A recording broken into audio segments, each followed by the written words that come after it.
Hello everyone, DM Gashbad here. We are back with another game of Zombicide Black Plague.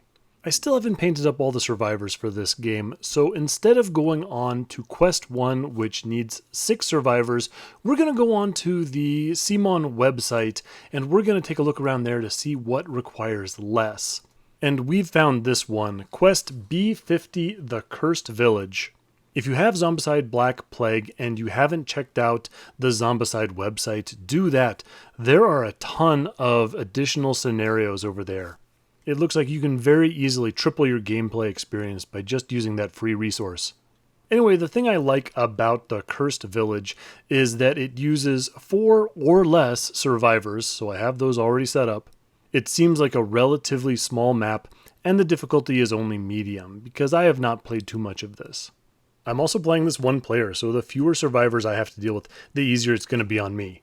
Anyway, the background for this adventure is that we've found out that the leader of the local village is actually an evil necromancer, and he has captured 2 of our comrades. So the remaining 2 heroes have to find those guys and then escape through some underground tunnels and hopefully out of the village. So these are the 4 heroes that I've chosen, same as last time. The 2 I'm going to start with are the 2 stand-up performers from the Quest 0, Nelly over on the left and Silas the elf over on the right. Both of those guys get to start with 2 starting equipment. I gave Silas a hammer and a short bow, and I gave Nelly 2 short swords. Our 2 captured heroes are Baldric the wizard and Samson the dwarf. When Samson gets rescued, he'll have a short sword nearby, and Baldric is carrying a monoblast. As before, of course, you will have noticed that we are not using the regular Zombicide models. Nothing against them, I think that they're great. It's just that I already had a bunch of these Games Workshop Warhammer Fantasy models painted, and if you had to wait for me to paint up the Zombicide models, it would take me forever. And plus, by going ahead with this project, I add more models to my Warhammer Fantasy armies, so that's what we're doing. For clarity, the walkers will be represented by regular Warhammer zombies, the runners will be represented by my shadow ghouls, the fatties, or as they have been renamed in this adventure, the brutes, which is a better name really, will be represented by these Nurgle plague bearers, and this adventure is also going to use the full panoply of villains, and so we're also going to include a necromancer, which of course is just a Warhammer necromancer, and an abomination.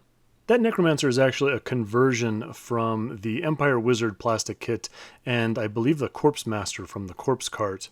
The abomination I had to think for a long time what kind of model I was going to use. A Crypt Horror would be about perfect. They're these big zombie-like miniatures. But the Crypt Horrors that I paint up for my Warhammer Vampire Counts army are more like stone golems. I thought about just converting up a pretty big zombie, like a really beefy zombie using marauder parts, but I thought that wouldn't stand out on the Zombicide board very well. I thought about using Nurgle Blight Kings. In the end, I went with this, a plastic Chaos Spawn. I actually kept the Chaos Spawn parts to a minimum, kept them a more humanoid form. I did use a Crypt Horror head for the guy. There's just something about this model. I think the proportions work for what an abomination is supposed to look like. I like the really oversized chest, the large arms. I'm actually really happy with it. It looks really strange. It really stands out. I don't think anyone's going to mistake it for anything but an abomination. With that out of the way, here is the board all set up and ready to go. You can see my heroes in the center right. There are active spawn zones on the top and bottom. You can also see 4 objective markers. 2 of them are red, and when a character picks up that, they get 5 experience and also freeze one of the other heroes. They show up in the same spot as the objective marker that was just turned over, and you get to do a free trade reorganize action. The green objective gives all survivors 5 experience, I assume not the ones that are already rescued, but it's a little unclear, and the person who picked up the objective can also go through the equipment deck and draw out a Dragon Bile card. Similarly, when you get the blue objective, again, all survivors get 5 experience, and you also replace the objective with the violet vault door. You also resolve a single zombie spawn in the big room in the lower left where the 2 vault doors are also located, and you place 4 zombie cards face down next to the blue spawn point. From then on, you're going to reveal one of these cards during the spawn step for that blue spawn zone. When you run out of those cards, the blue spawn zone is removed. So the way this quest is going to work is you have to get to the exit in the yellow vault. The only entrance to the yellow vault is in that big room in the lower left. The only way you can get to that big room is by finding the blue objective, which then turns into the doorway to the purple vault. You then go into the purple vault, and then you can go into that big room. While you're doing that, a bunch of bad guys are spawning in there. And while not strictly necessary for the adventure, you really should find your friends and free them. And the final thing that I like about this scenario is that it is part of a series. Kind of a mini campaign. Your survivors are going to have to keep track of their equipment, their wounds, and their experience because it will carry over to the next adventure. Also, the amount of time it takes you will alter the next quest that you play. If you complete this quest in 14 rounds or less, you play one scenario. If it takes you longer than that, you play another scenario. I'm going to guess that the longer it takes you, the harder the next quest will be. So hopefully that all makes sense. Let's get going with the game. I've decided to start with I'm going to go and try and get that objective marker in the very center. That means I have to loop around the streets in order to get in through that door. Oh, you automatically open doors in this scenario. No need to roll to do that, which is nice because I am not good at doing that. Anyway, I figured I'd get that first objective because if I try and go back later, I'll bet you that whole area is going to be filled with zombies from that lower spawn point. Nelly gets to go one square further because she has a bonus move action as her special rule. We're done and we go on to the zombie turn. There are no zombies on the board, so we go to the spawn step. I'm going to start with the spawn zone in the north and then move clockwise. My first zombie draw of the game is a double spawn, so nothing in the north, and we go to the south. And then for that, so I got to draw 2 cards, I get a fatty and another double spawn. The zombies were worried I was going to be lonely, so they want lots of guys on the board right away. So the south gets 1 plague bearer. I draw 2 more cards for the north, and this time I get a walker and another fatty. Back to the heroes phase, Nelly goes first, takes that bonus move action to the door, opens the door automatically as per scenario rules, makes a little bit of noise, and so we have to draw zombies for the 2 cards that we've revealed. The first one is an extra activation, but we are in the blue zone right now because none of my guys have any XP, and so it doesn't affect anyone. No one gets to move a second time. Even better, for the next room, we get nothing in sight. No zombies in this area. Well, that's cool. So for her final 2 actions, Nelly moves into the room and activates that objective, and it's a red objective. Cool, Nelly gets 5 XP, and we find Baldric and his Mana Blast. I also hand him one of Nelly's short swords, because I have found out in the previous game that if a model doesn't have any way to open a door, then it can cause problems. So now Baldric gets a turn. I'm going to move him his 3 actions back down towards Silas is at. I think I'm going to go through that long series of rooms in the lower right. I'm going to work my way counterclockwise around this board instead of jumping to the upper left and opening up that huge room and dealing with all the zombies that might be lurking in there. With that in mind, I'm also going to take Silas. He's going to move to that door to the lower right, but I'm not going to open it just yet. I don't want to find some runners or something that are going to immediately activate and start chewing on me. I want to really be careful about taking wounds because I'm going to keep them for the next scenario. So zombie turn, the zombies slowly shuffle out of their starting area. In the north, we spawn another fatty, and in the south, we get a walker. Hero turn again, I'm going to start with Nelly. I don't want to deal with these plague bearers and zombies coming at me from the south. I'm just going to try and slip past them. She moves 4 squares to rejoin her companions. Silas goes ahead and opens that door in the lower right. Sure enough, his elf ears must have picked up on something because that first room does indeed have a runner. The second room with the next objective has 2 walkers, and Silas still has 2 more actions, so he takes the first one to shoot that runner dead and then move into the room. Baldric uses his 3 actions to join him and then uses his free spell action that he gets every round to shoot Mana Blast at those zombies, and he kills one of them. So far so good. The zombies shuffle after us in their turn, but I think I'm going to be long gone by the time they get there. To try and speed things up, the north spawn zone gets a runner, and the south gets an abomination. Uh-oh. I was unaware you could get an abomination while you were in the blue experience zone. My turn, I'm going to start with Nelly again. Nelly moves into the same room as Silas and Baldric, and very helpfully kills off that zombie that shuffled into their area last round. Now that we hear the footsteps of the abomination, we do not want to go backwards. We want to keep moving ahead, and so Nelly moves into that room with the objective. Baldric's turn, and he moves up and takes that red objective. Sure would be nice if I could find the other red objective and get all my guys on the table. It turns out it's the blue objective, which is interesting. First off, everyone gets 5 XP. Nelly is now in the yellow. It also reveals the purple vault door, and both vault doors open. We also have to resolve a zombie card for that big room in the lower left, and we get a walker activation. So because Nelly is now in the yellow, all the walkers on the board shuffle 1 square forward, but nothing appears in that big room where I gotta go. The blue spawn zone is now active, and I place 4 zombie cards next to it. The way is actually kind of clear. I could take off. I could go through that purple vault and make my way to the exit almost unopposed. But that would be leaving Samson to his fate, and I can't really do that to the dwarf, can I? Yeah, we gotta go find him. Baldric opens the door to the north of him, and so we're gonna spawn a bunch of stuff in the next set of corridors. In the room directly in front of me, we get another plague bearer. The room after that, we get 3 zombies, a little busier now that Nelly is level 2. And in that final room, we get a necromancer, my first necromancer. So a necromancer spawn zone appears in that, and he gets another plague bearer to follow him around. Baldric's free spell action isn't going to hurt that plague bearer, so we move on to Silas. Silas moves into the purple vault and loots it, getting himself the Inferno spell. If I put that in Baldric's hands, that's going to help a lot. So I may be doing the vault artifacts incorrectly. When I read through the rules, it seemed like if you get into a vault, you can loot it as an action, and you can draw one of the vault artifact cards. So basically access to any of the vaults gives you access, if you have enough time, to all the vault artifacts. I did, however, recently play a pickup game of Zombicide Black Plague at the local game store, shout out Great Escape Games in Rockland.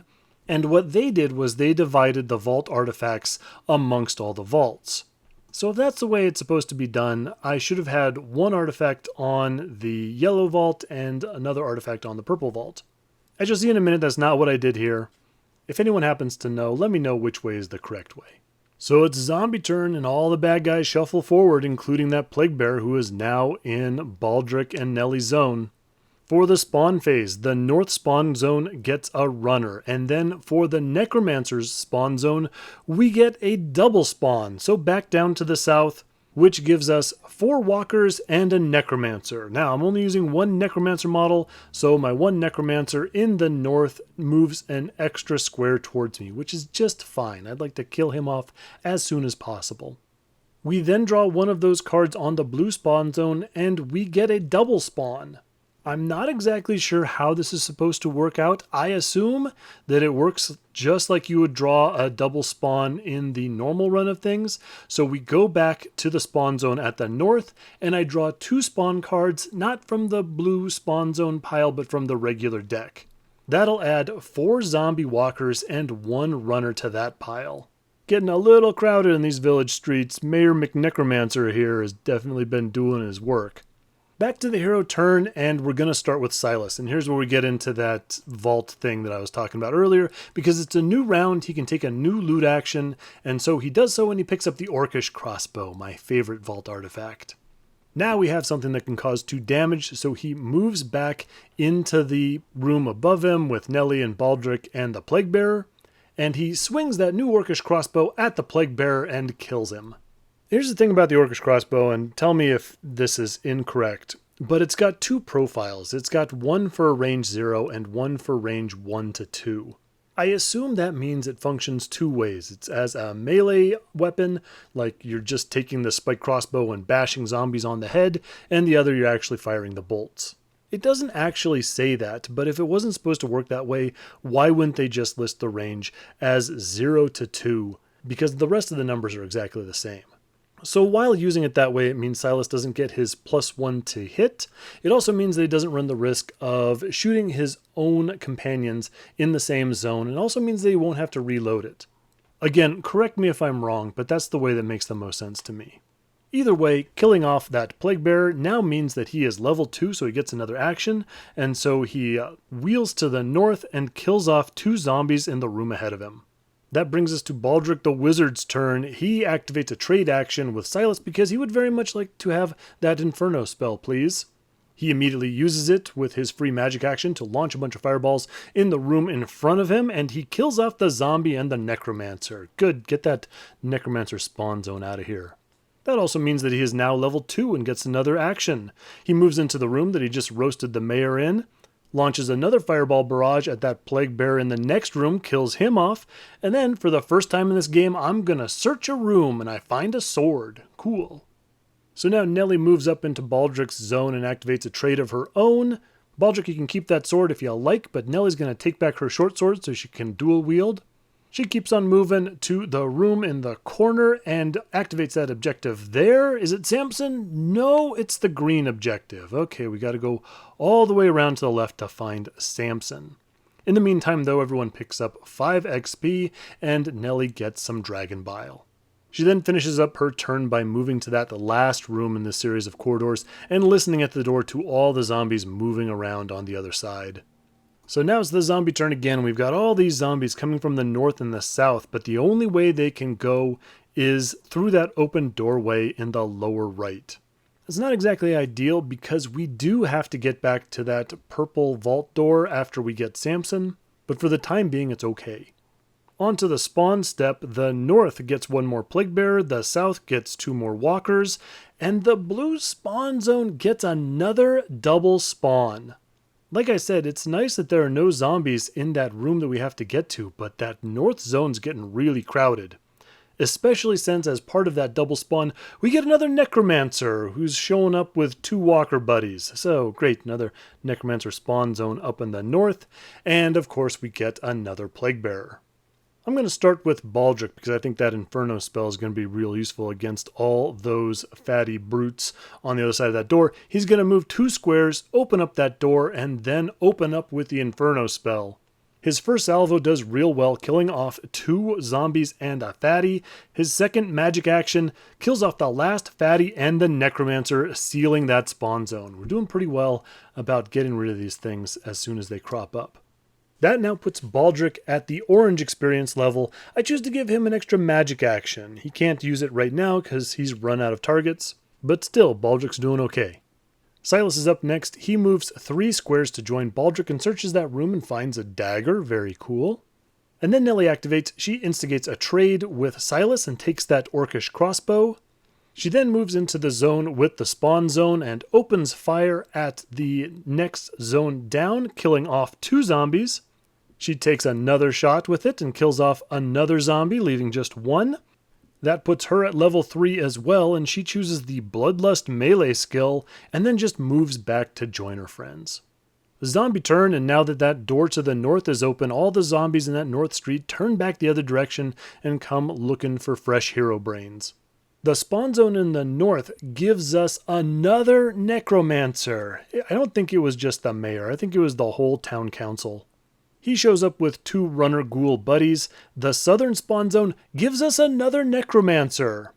So the necromancer gets a free move away from my heroes trying to get to that opposite spawn point. And the blue spawn zone finally gives us an actual zombie. A plague bearer brute shows up in that lower left room. In the hero phase, Silas activates first, and he's going to take that orcish crossbow back from Nelly, thank you. He gives her the dagger, the short bow, and the hammer in exchange, but he does take a short sword so that he has something that can open a door. With the orcish crossbow back in his hands, he kills off a walker and a runner in the next room. Sadly, at this point, I think I forget that you have to reload the orcish crossbow after firing it, and so I let him take the next 2 actions, shooting and killing the remaining 3 runners. I don't think it would affect a whole lot, but it does put him up to level 3, and I chose to give him a free ranged attack action every round. Baldric the Wizard is up next, and he bravely steps onto that northern spawn zone. Firing off his Inferno spell, he obliterates the Necromancer. There goes more of this village's leadership down the drain. We'll remove that Necromancer spawn zone. Standing on 1 spawn zone is bad enough, I'd really rather not stand on 2. And then because I'm feeling confident, I am going to open the door to the left. I believe that gives us 7 rooms to resolve. When all is said and done, we get 2 runners in that first room, 4 walkers in the next, then 2 more runners, 4 more walkers, and then a double spawn for the last room. So the last room gets a plague bearer and another double spawn. So back to the first room again. That gives us 3 fatties and an extra activation for all the runners. So those two runners that just spawned in front of Baldric in that room right in front of him leap into his zone and bite him for 2 of his 3 wounds. Another runner makes it to his zone, and 2 more runners show up into that room right in front of him. Remember how I said I wanted to be real careful because these wounds carry over? This is not what I wanted to do. That was a bad sequence of cards. The only good news is that I still have about 3 actions, what with all of Baldric's bonus magic actions. So he's going to spend his next action to Inferno his own square and to blow up those 3 runners that had just taken a big chunk out of him. For his next action, he throws another Inferno into that next room, killing off only 1 Plague Bearer, and then instead of moving backwards off that spawn zone, he just trusts his friends to come spread the damage around, I guess, and stays there throwing 1 more Inferno and killing 1 more Brute. For Nelly's first action, she's going to activate a trade. She is going to take the sword and give away the short sword. That means that she's carrying a hammer in one hand, a sword in the other, and a dagger on her body equipment slot. She's then going to use Bloodlust to move 2 spaces and get into that big batch of bad guys to the left. She's going to start with the hammer and the dagger, rolling 2 dice, and she manages to kill off both the fatty and the runner. Now she switches over to the sword and the dagger, which gives her 3 dice. She kills off the final runner. She searches the room and finds plenty of bolts, and then moves back to be basically a living shield for Baldric on that spawn zone. Zombie turn, and all the undead monsters start closing in. That northern spawn zone continues to be a problem as City Hall continues to dump necromancers into the northern street. Yep, we get another necromancer with 2 Plaguebearer buddies. Another Plaguebearer shows up in the south, and the final card for the blue spawn zone is an extra activation for all fatties. So those 2 fatties that showed up with the necromancer in the north immediately get to attack my heroes. The only person that can take it is Nelly. She takes 2 wounds. Oh, that's not good. I got 2 heroes down to just 1 wound remaining. And of course, all those extra brutes get to put in a little extra cardio and jog on towards my guys. On to the hero turn, and we're going to start with Nelly. We have got a pile of overweight flesh to deal with. I can't risk blasting away with the Orcish crossbow or the Inferno spell. So it's up to Nelly and her hammer-dagger combo. Her first round of attacks kills 1 fatty. That's pretty good. Second round kills the second one. Third one kills the third one. And then for her final action, she gets to break out the sword and kill off that necromancer. Piece of garbage. We're probably down to town clerk recorder at this point. Hopefully we've gone through all of them, because it took me all 4 actions to go through all those guys. I am still standing on that spawn zone. Baldric is up next, and he cuts loose with that trusty Inferno spell. First, he kills the fatty to the south, then 2 zombies in the room to the west. There's still more guys in there, so he bombs that room again and kills off the last 2 zombies, moves in, and then finally, with his last free magic action, kills 3 walkers in the room south of that, and then moves back to that northern spawn zone. He's not going to be a good meat shield for Nelly, but really Silas is going to have to end up there to take any damage that's going to come through because Nelly couldn't get away from that spot, so might as well keep everyone together. Silas is up next. He moves 2 squares to the left, opens fire in that room to the south, killing off both the fatty and the walker. He then finishes up his turn by moving back to that spawn point and trying to put his body between the doors to City Hall and my hurt heroes. Samson, when you show up, you better be worth it. It's the zombie turn, and although we've definitely paid for it, the horde is getting thinned out. The zombies on the board shuffle towards us, and Silas tried, but he could not hold the doors to City Hall shut. Another necromancer shows up in the north. So down goes another necromancer spawn zone again, and we have to draw a card for that, but this time we get a double spawn. So back down to the south, we generate 1 more fatty and 3 more walkers. Hero turn and over to Nelly. Let's get off this spawn zone. She immediately goes and kills off that necromancer who is probably, I don't know, part of the town planning commission. She then moves 3 spaces over to that last objective. We know what this is going to be. We finally get Samson the dwarf. Here, Samson, you already have a short sword. You can also have a short bow.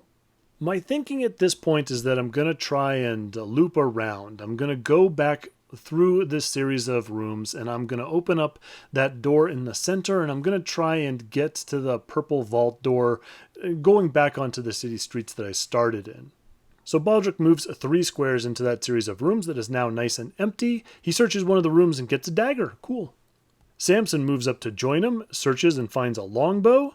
Then Silas moves into the first room. Got to be more careful. I don't want to get caught using my last action to search and finding a zombie.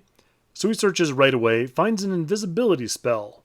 Interesting. And then moves 2 more squares to rejoin his comrades. Zombie turn again. The zombies continue to shuffle towards us. The big horde in the streets that's been gathering since the beginning of the game has not really been able to reach us.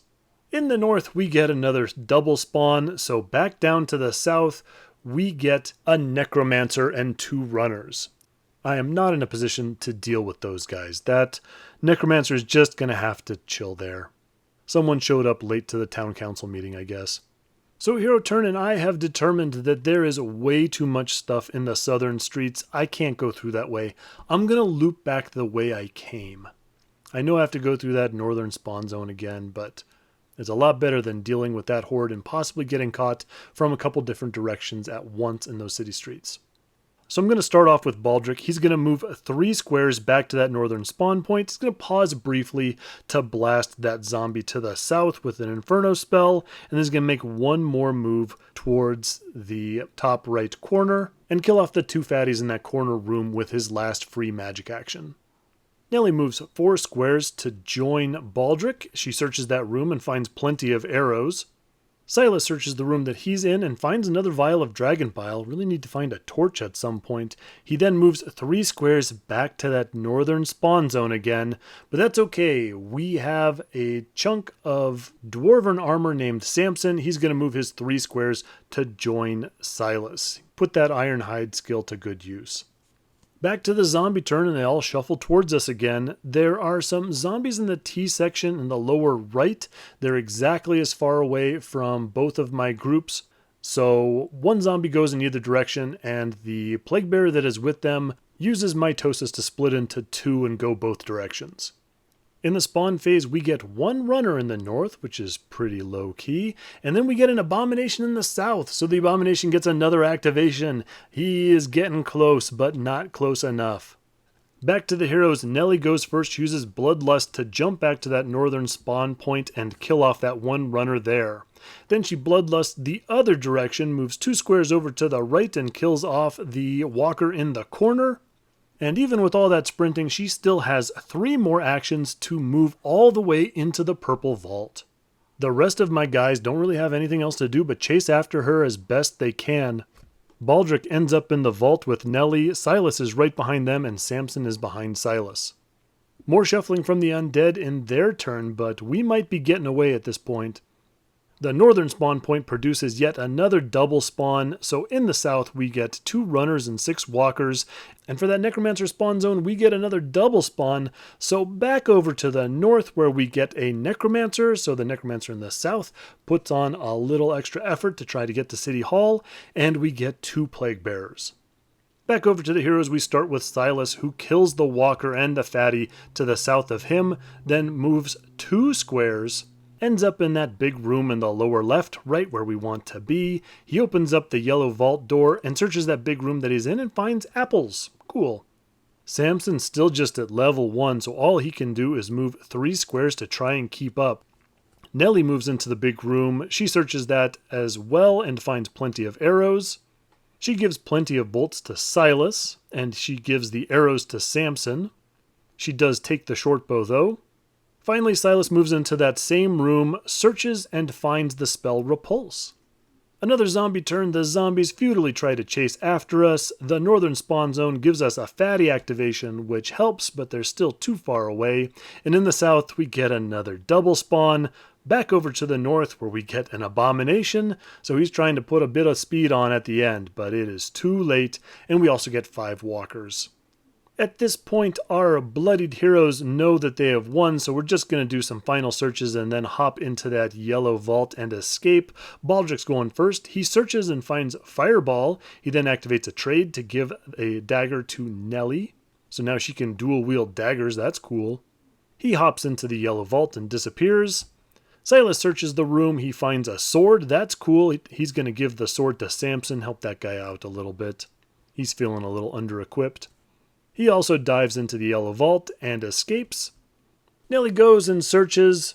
She finds a repeating crossbow. Then she moves into the yellow vault and escapes as well. And then finally Samson, with no one to fight and not wanting to risk searching to find a zombie ambush, he also hops into the room and gets out. There you go! Kind of a complicated adventure, kind of a lot of moving parts, but pretty cool. I'm definitely excited to do the next part of this. If you're curious, we finished this adventure in 11 turns. So that's well under the 14 turn threshold. So that means we'll be doing the Cursed Village Part 2A next. That says the difficulty is hard. I guess we'll see. Anyway, thanks for watching. Leave a comment below if you have any questions, observations, or concerns, and I will see you on the next one.